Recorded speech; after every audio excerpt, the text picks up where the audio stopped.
Well, good afternoon. It's 1 o'clock, so we'll call the May meeting of the Oklahoma City Riverfront Redevelopment Authority to order. The first item is for items from chairman, and I don't have anything this month. The item 3 is the minutes from the March 28th meeting. Are there any additions or corrections? Move approval. Second. We have a motion and a second. Cast your vote. It passes unanimously. Item 4 is a consent docket. We have the oil and gas revenue report and the Oklahoma River Corridor events update. Any questions on either one of those? Motion. The item. Second. Cast your vote. It passes. Item 5 is the primary agenda items. Item A is to receive the river maintenance projects update. Dennis? Mr. Chairman, you have two choices here. One, you can listen to me stumble through this, or we can be patient and wait till somebody from Public Works gets here. Sam Sladen was supposed to present it, but I understand there was a death in the family and he is out.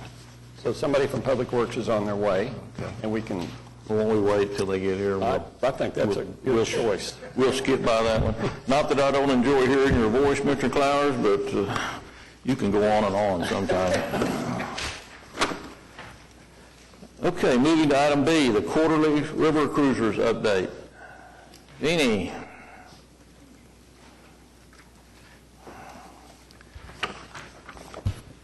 Good afternoon. Well, as you know, on April 1st, the ferry system started operating again. We're seeing some good ridership. Prior to opening, we did a complete refurbishment of the Devon Pioneer. This involves checking drive shafts, having them straightened or replaced, prop replacement, rudders, polishing, and, of course, complete sanding and repainting of the vessel. We also installed a new audio system, replaced the carpet, just did a lot of cleanup and a lot of heavy-duty engine maintenance as well. Now, as it was completed on February 27th, we contracted a certified marine surveyor. He came down and inspected the vessel and gave it the highest possible rating for a vessel that is not completely new. He assessed the value at $840,000, the replacement value at $1.4 million, and the original cost was just under $1.1 million. So we're very happy, as it begins year 10, to have retained so much of its value. This is a busy slide with all the busy activities we have going on the river this season. Mother's Day was phenomenal. I'll show you some numbers for that in a second here. Specialty cruises, sunset cruises are already selling through. I believe there's just one weekend left in June for people to sign up for that one. And the evening cocktail cruises are excellent ridership generators. They get young professionals on the boat who then hopefully subsequently charter the boat or bring families back at a later time. And we believe this may have contributed greatly to our increase in ridership. Also, this is the 10th year and that we will have the History Comes Alive series with historical reenactors from the Oklahoma History Center. That has been a very popular activity, and we're very pleased that they continue with that program with us. Mother's Day. Mother's Day, mothers rode free. Of 629 riders, 104 were mothers. So they were riding with their families, which was the intent, to get the whole family out on the water. We actually, during the peak hours of service, had to turn away 90 people. The demand was much greater than our capacity during those hours. So we're looking at either adding a specialty cruise on top of that or putting a second vessel into operation during peak hours. And we're looking to see which is the most economically feasible way to deal with the overload of passengers. But we're very happy to see the increase. Overall, over the past 5 years, we've had a 72% increase in ridership, so we're really happy. Everything that we're doing seems to be working quite well. One of the more fun activities that we have on the river is the Road Scholar Program. This is a program with Embark where they provide free transit for school children to go to field trips. Oklahoma River Cruises becomes a field trip when we have students ride to learn about lock and dam systems. Our captains are well versed on the origin of the Oklahoma River, the workings of the dam and the lock system, And I believe we had 4 different classrooms come last year, and we're looking to have a few more this year. Oh, this was the slide. It wasn't in my paper. Yes, our ferry ship ridership increased 72% over 5 years. Our charters have only increased about 13%. So the focus this year for marketing is going to be on charters. We believe we've reached a healthy level of ridership on ferry, and it's time to spend a little more time focusing on building that charter program into something that can generate some real revenue for us. For marketing, we had tremendous success with Facebook, Twitter, and Instagram last year. They were our primary sources of promotion and marketing, and as you saw from the previous slide, it contributed greatly to the increase in our ridership. And we'll be using that also to promote charter service. Recently, we appeared on KOCO's Morning News to promote the river. We also appeared in an article in the Oklahoma Gazette. And both of these came about through a news release that was issued by our Embark marketing director about the opening of our 10th season of service. And with that, I'll be happy to answer any questions.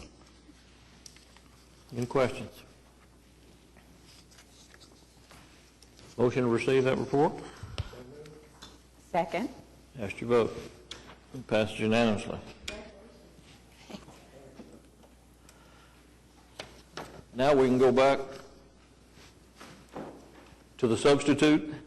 Hi, Eric. Happy to do so. Thank you, Mr. Chairman. So, yeah, we apologize. We're a little short-staffed today, but happy to give the report on the Oklahoma River maintenance projects for the meeting today. I know that got kind of a dual update since I think we missed last month. You have the report attached, and we do have 3 significant projects that are underway. The first is the River on the Maintenance Facility, which is Phase 2. I'm going to go ahead and walk through that PowerPoint here to show you some of these updates. So I had the opportunity to visit the site last Friday, and there's a lot of progress. This is the original rendering that you'll see. So you've got the outdoor boat storage that is complementary of the slip and the dock that's there, and then we've got, of course, the covered storage for a lot of the maintenance equipment. Predominantly, this will store the cylinders that actually operate the gates on the dams. That's the reason the building is so tall. They're actually stored in the upright position. This is, again, what that looks like from the front. It does match the other buildings that are out there, and for the most part, I'd say the exterior is 99% complete.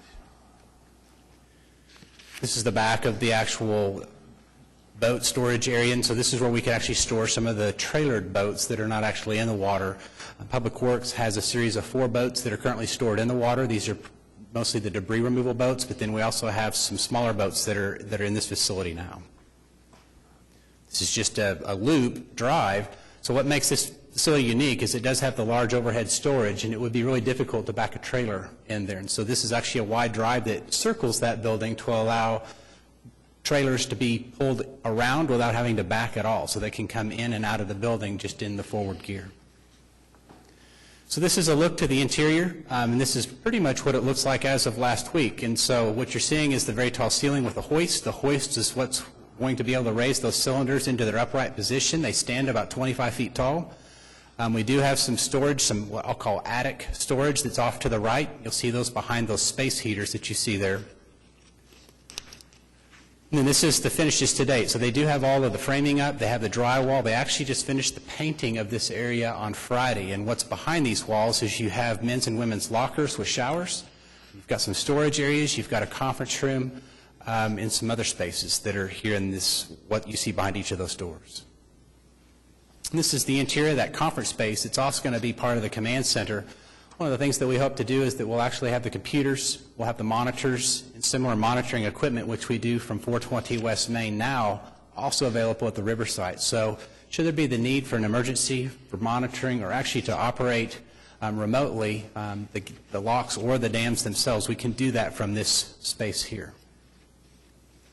It's just a picture of one of the infrared heaters and just some of the other space that's in that covered facility.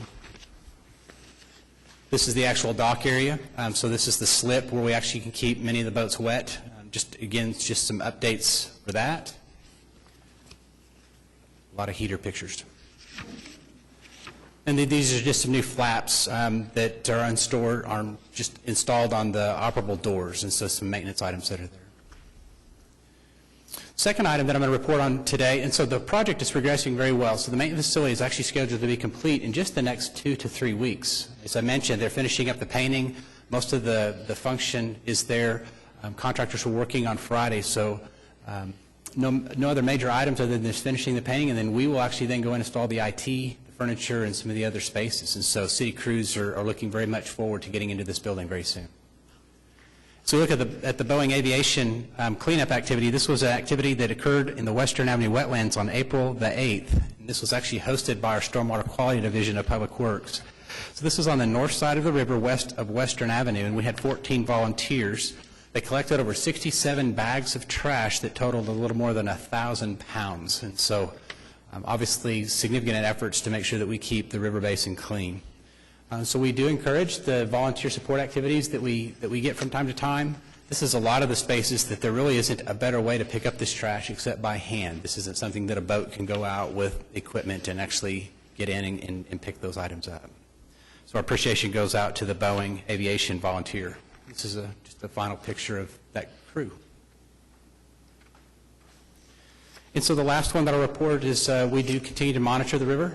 We've had a couple of storm events where we've had some alarms and things go off. We're able to respond to each of those. I would say the backup generators are working as planned.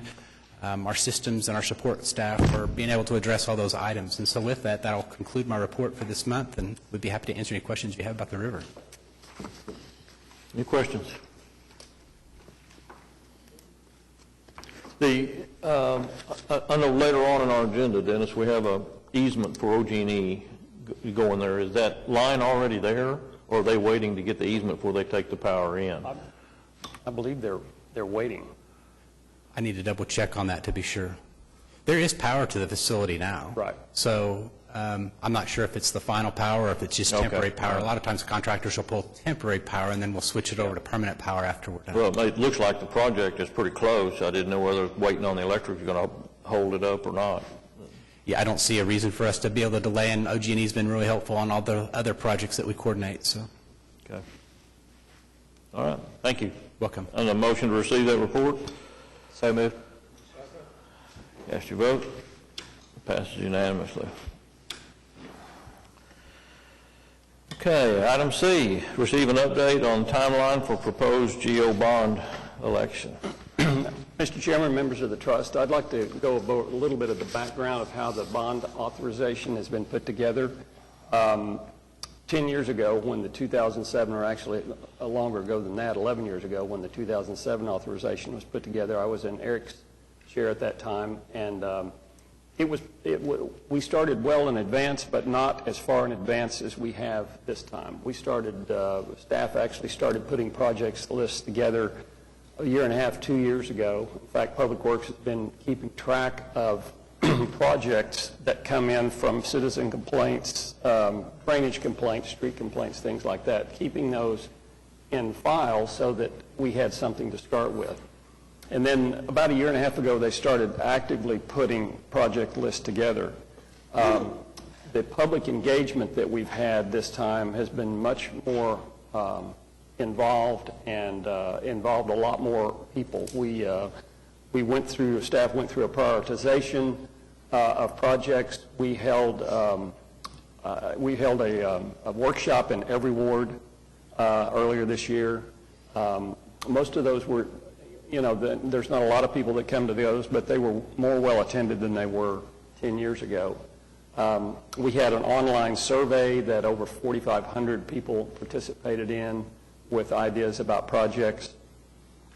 We held meetings with council. We had a council workshop earlier this year.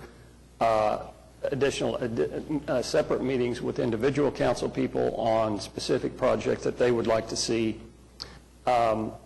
I really want to compliment the departments that have been involved in this, Public Works, Parks, Planning, the Fire Department, Police, Transit, Finance Department, to name a few. They have worked very, very well together, collaboratively, in putting this program together, along with a lot of council input, which we obviously wanted. The final list, or close to the final list, was completed around the first week of May. Then it went to bond counsel, as Trustee Williams knows. It went to bond counsel around the 8th or 9th of May. Bond counsel worked with staff during the next 2 weeks, finalizing the language and the project list. We took it to Planning Commission last Thursday on the 25th, and they unanimously recommended approval. Today, at today's council meeting, the final list was presented along with all of the legal requirements in order to place the authorization on an election. It was introduced today at council meeting. There will be a public hearing on that on the 13th, and then final action on the 20th, which will send it to an election on September 12th. The total list as it stands right now, there's 13 propositions. There's a total of $967,460,000. It doesn't do everything that we want it to do. We had a huge list of projects to start with, and it had to be pared down just because we can't afford to do everything. But the millage is staying the same at 16 mills, so citizens will not see any increase in their tax rate, and it will be for a period of 10 years as it stands right now. So that's, and I'll be happy to respond to questions. Any questions? Very good. Is this a vote item? Okay, I need a vote to receive that. Motion to receive it? I will be abstaining. Any other questions? We have a motion and a second? Yes. Okay, cast your vote, and we've received the report. Thank you. Item D is to receive the unaudited interim financial statements for the period ending April 30th. Any questions on those?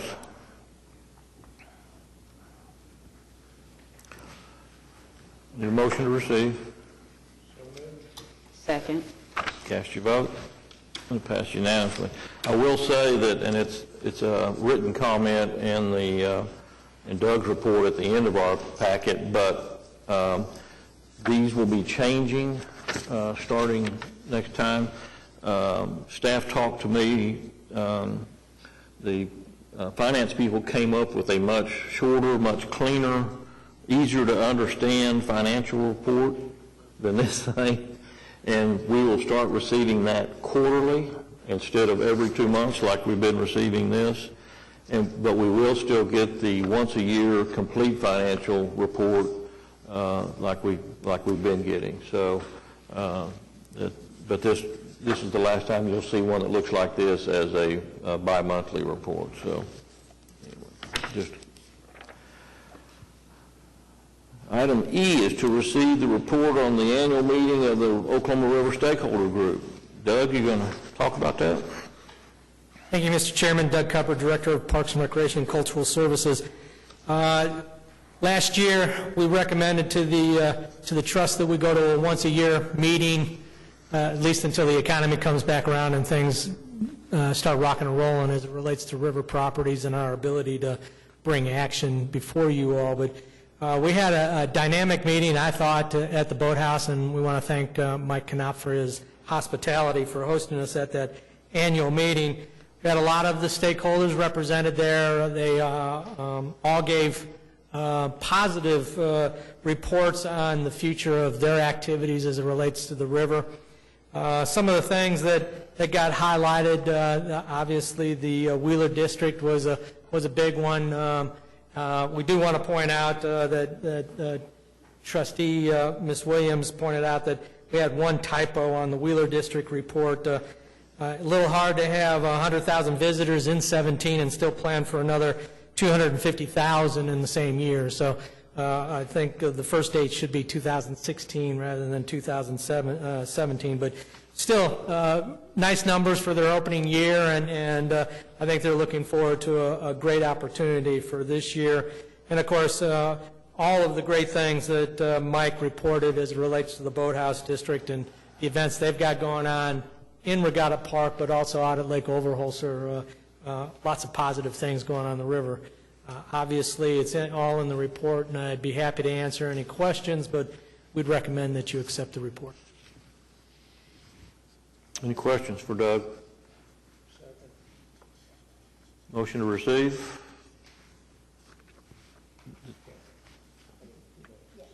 Okay. And a second. We got the second. Cast your vote. Passes unanimously. Thank you, Doug.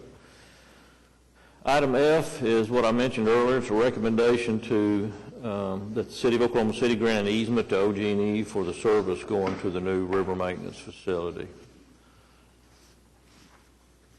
Need a motion on that? So move. Cast your vote, and it passes unanimously.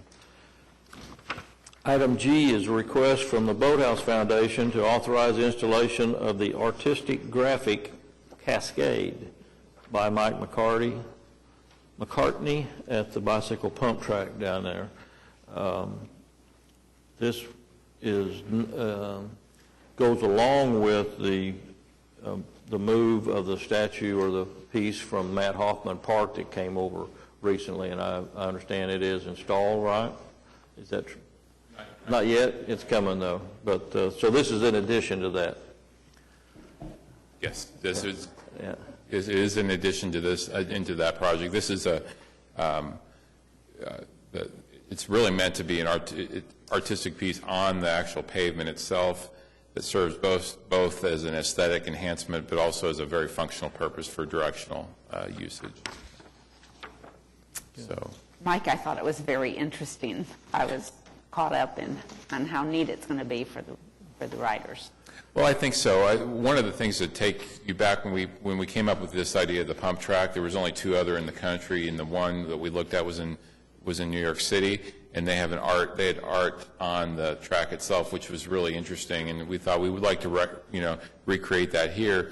What we noticed too is you've got this big track, and sometimes people get out there and they're not sure, okay, where do I go? And so using the art to help guide people in the proper we want it to be sort of free-flowing, but also kind of give people a little bit of direction. So that was the idea behind it. It's nice to see how many people are out there using the bike track. It's packed. Very nice to see. Yeah, people love the pump track. There's a lot of ask, what's next? How many more trails? I mean, there's a lot of. It brings another dynamic to the Boathouse District with because it is multi-use. It's bikes, skateboards, wheelchairs. I mean, we've had wheelchair athletes out there, so it's been interesting. I think it's a really neat addition. That's awesome. Any other questions? Need a motion? Move the item. Second.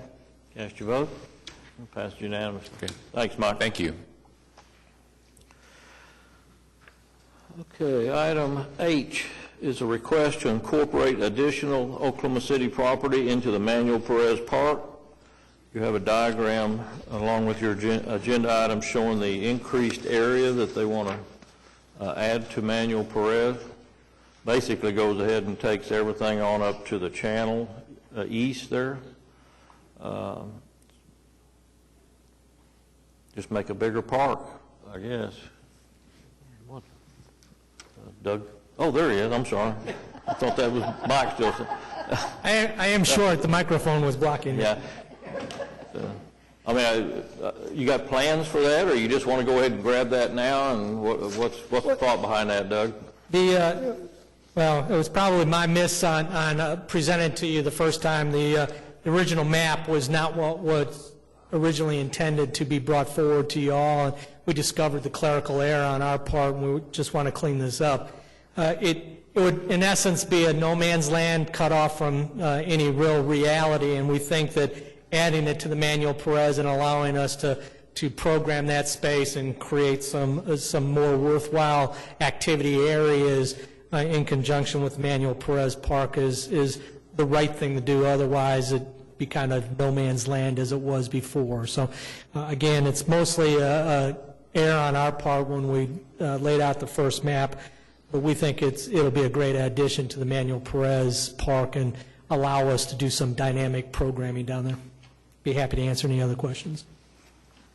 Any So questions? Doug, the little round circle part, is that what used to be called Compass Park? Yes, ma'am. That's where the Compass used to be, Compass Rose used to be. And right now, that's our targeted area for moving the Manuel Perez Monument from across the river and doing a dynamic space, because the road's already there, the parking's already there. It makes for a good synergy for the actual Manuel Perez memorial to be set basically where the Compass Rose used to be. There was some conversation a long, long time ago about doing a food truck park over there. And that we've, just to expand on that, we have been meeting with the Friends of the Manuel Perez Park on what kind of programming opportunities they visualize for this space. And part of it has been the discussion about having events with food trucks down in that area and adding to the dynamics. It gets it a little away from the Matt Hoffman, the noise there.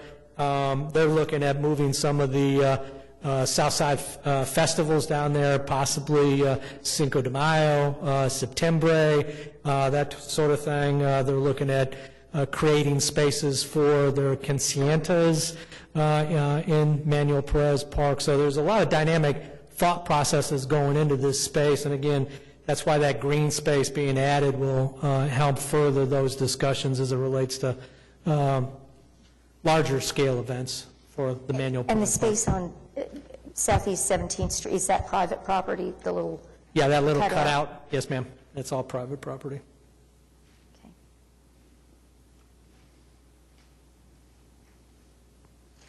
Any other questions?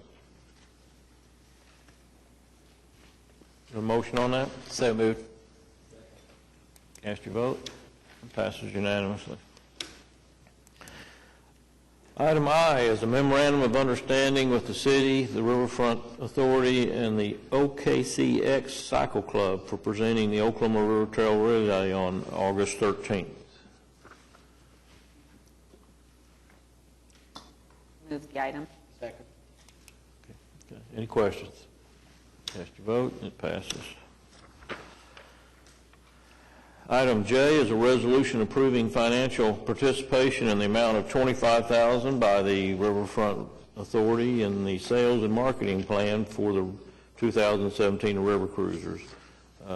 Something we've done yearly. Any Move questions? approval. Second. Cast your vote. It passes unanimously. Item K is a resolution extending the contract for professional engineering services between the city, the Riverfront, Oklahoma City Riverfront Redevelopment Authority, and Triad. Their contract expired June 30, I believe, and you've got bids out. And you'll have an evaluation, and there'll be a recommendation come forward at the end of this October 17th. Right. Is that correct? Gone through the normal selection process. Any questions on that? Move approval. Cast your vote. It passes unanimously. Item L is our yearly audit contract with Allen Gibbs Hulick LC for fiscal year 16-17. Any questions? Okay. Second? Did the cost remain roughly the same? Is this a?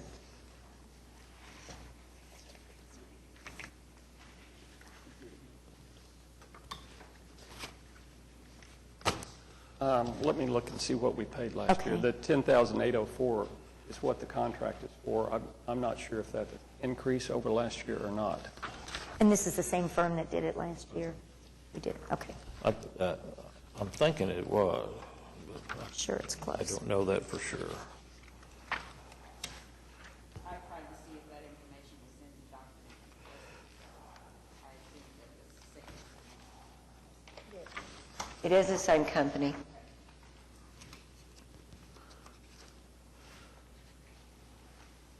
Any other questions? Do I have a motion? I need a second. Cast your vote. Passes unanimously. Item M is the Riverfront Redevelopment Authority's operating budget for 17-18.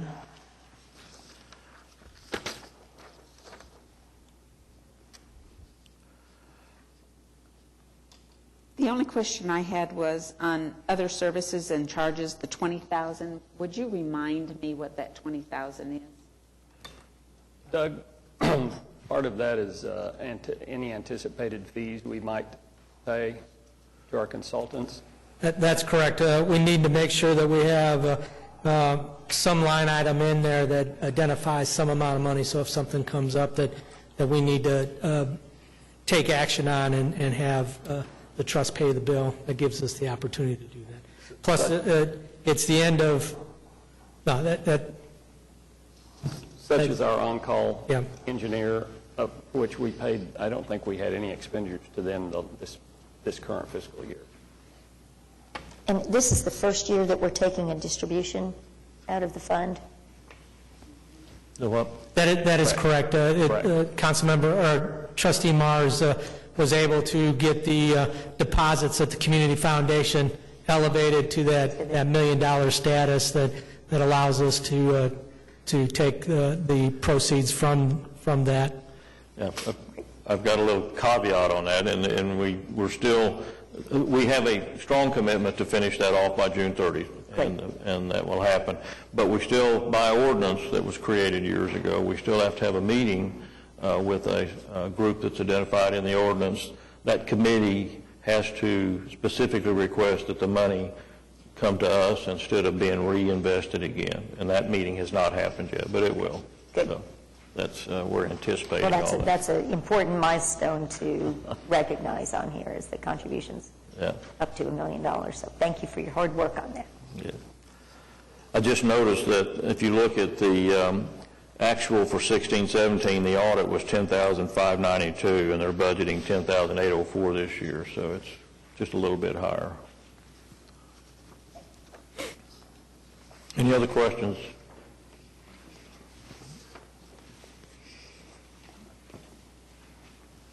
Any motion? Move the item. Second. Cast your vote. It passes unanimously. Okay.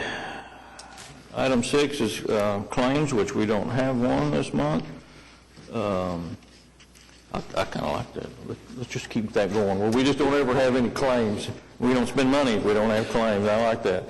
Item 7 is additional items. Any comments by staff? Doug, you've got your report in there. He has a written report. Yes, sir.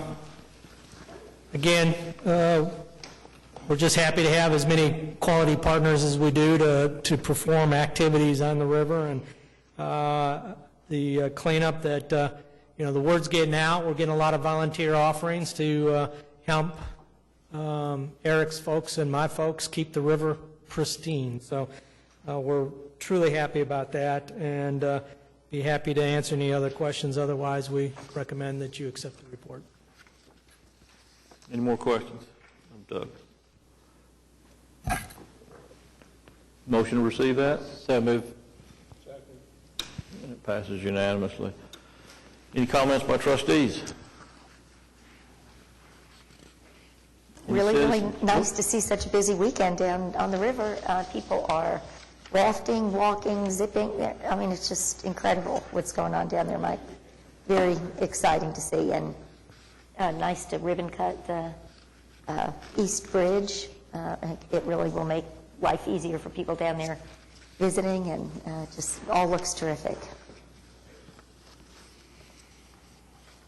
Any citizens to be heard? I think it's all workers in the audience. We are adjourned.